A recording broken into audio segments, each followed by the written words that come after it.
Efforts to broker a new ceasefire between Israel and Hamas in the Gaza Strip have intensified, with US President Donald Trump announcing on Friday that mediators were very close to securing an agreement. Speaking from the Oval Office, Trump hinted that a breakthrough could come during the day or maybe tomorrow.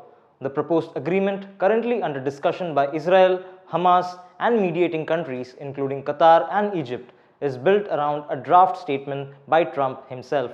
This declaration is intended to serve as a form of guarantee, asserting that the president is serious about the parties' adherence to the ceasefire agreement and that if negotiations during the temporary truce are successful, they could lead to a permanent resolution of the conflict. Israel has already accepted the US proposal for a temporary ceasefire, according to a White House announcement on May the 29th. However, Hamas remains wary. While the group previously acknowledged reaching a general framework with Trump's special envoy Steve Witkoff, it has expressed concern that the current proposal lacks concrete guarantees of a permanent end to the war. Central to Hamas's hesitation is a deep mistrust of Trump's intentions, especially if negotiations reach a stalemate.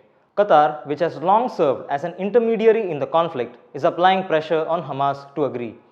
Doha's UN ambassador Alia Ahmad Saif Al Thani confirmed that negotiations were ongoing, saying, "We are very determined to find an ending to this horrific situation in Gaza."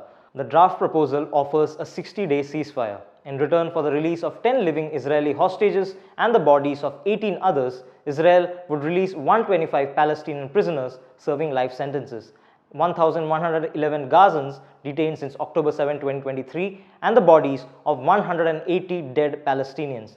The Israel Defense Forces would also withdraw from certain areas in Gaza, with the specifics to be finalized through proximity negotiations.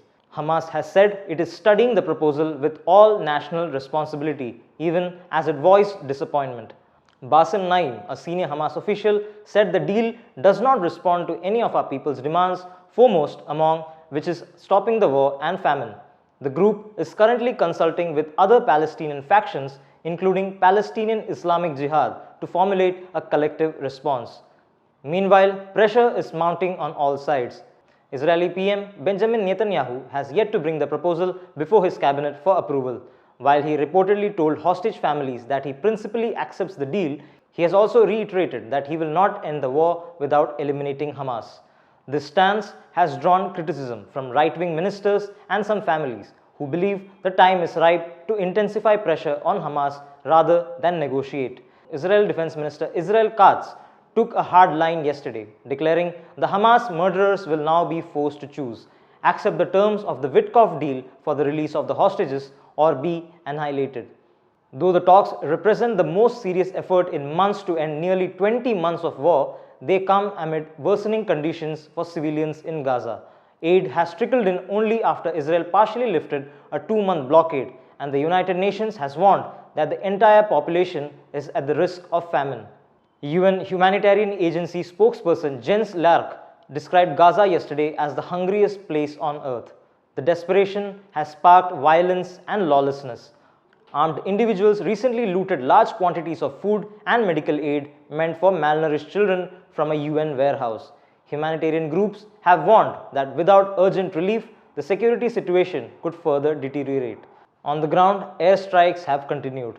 On Friday alone, 27 people were killed, including 13 in Khan Yunis, where a tent was hit, killing 8 children. Another 12 bodies, including those of 3 women, were brought to Shifa Hospital from the Jabalia refugee camp. May 30th saw at least 72 deaths, although figures from northern Gaza remain incomplete due to the ongoing combat. Since the war began, Gaza's health ministry reports over 54,000 Palestinians have been killed. The toll does not distinguish between civilians and fighters. While the latest ceasefire proposal may not yet satisfy all sides, the cost of inaction grows heavier by the day.